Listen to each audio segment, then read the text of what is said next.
ಕಾಂಗ್ರೆಸ್ ಹಾಗೂ ಬಿಜೆಪಿ ನಡುವೆ ರಾಮ ಮಂದಿರದ ವಿಷಯಕ್ಕೆ ಜಟಾಪಟಿ ಆರಂಭವಾಗಿದೆ. ಕಾಂಗ್ರೆಸ್ ವಿರುದ್ಧ ಸಂಸದ ಪ್ರಜ್ವಲ್ ರೇವಣ್ಣ ವಾಗ್ದಾಳಿ ನಡೆಸಿದ್ದಾರೆ.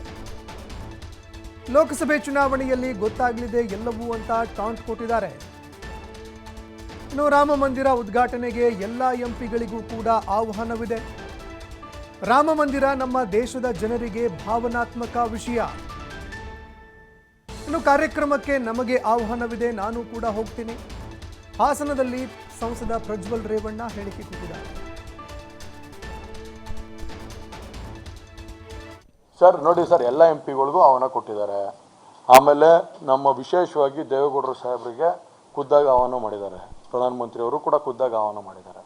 ಸೊ ಹಾಗಾಗಿ ರಾಮ ಮಂದಿರ ಟೆಂಪಲ್ ಅಂತ ಬಂದಾಗ it is a sentimental of crores of people of Indians. Bharat ದೇಶದ ಎಷ್ಟೋ ಜನದ ಒಂದು ಸೆಂಟಿಮೆಂಟಲ್ ಇಶ್ಯೂ ಅದು, ಅರ್ಥ ಆಯ್ತಲ್ಲ.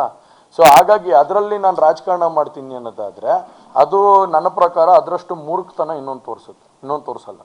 ಸೊ ಹಾಗಾಗಿ ಇವತ್ತು ರಾಮ ಮಂದಿರ ಆಗ್ತಾ ಇದೆ. ಇವತ್ತು ನಾವೆಲ್ಲರೂ ಕೂಡ ರಾಮ ಮಂದಿರಕ್ಕೆ ಆಹ್ವಾನ ಮಾಡಿದ್ದಾರೆ, ಪ್ರಧಾನಮಂತ್ರಿಯವರು ಆಹ್ವಾನ ಮಾಡಿದ್ದಾರೆ. ಖಂಡಿತವಾಗ್ಲೂ ನಾನು ಅವತ್ತೊಂದು ದಿವಸ ಹೋಗ್ತೀನಿ. ಅಲ್ಲ, ಕಾಂಗ್ರೆಸ್ ಅವ್ರ ನಿರ್ಣಯ ತಗೊಳ್ಳೋದು ಅವ್ರವ್ರ ಪಕ್ಷದ ನಿರ್ಣಯಗಳು. ಇವತ್ತು ಅವ್ರ ನಿರ್ಣಯಗಳು ತಗೊಳ್ಳೋ ಅಂಥದ್ದು ಯಾವ ರೀತಿ ಇಂಪ್ಯಾಕ್ಟ್ ಆಗುತ್ತೆ ಅಂತ 2024 ನೋಡ್ಬೇಕಷ್ಟೆ. ಸರ್ ನೋಡಿ ಸರ್,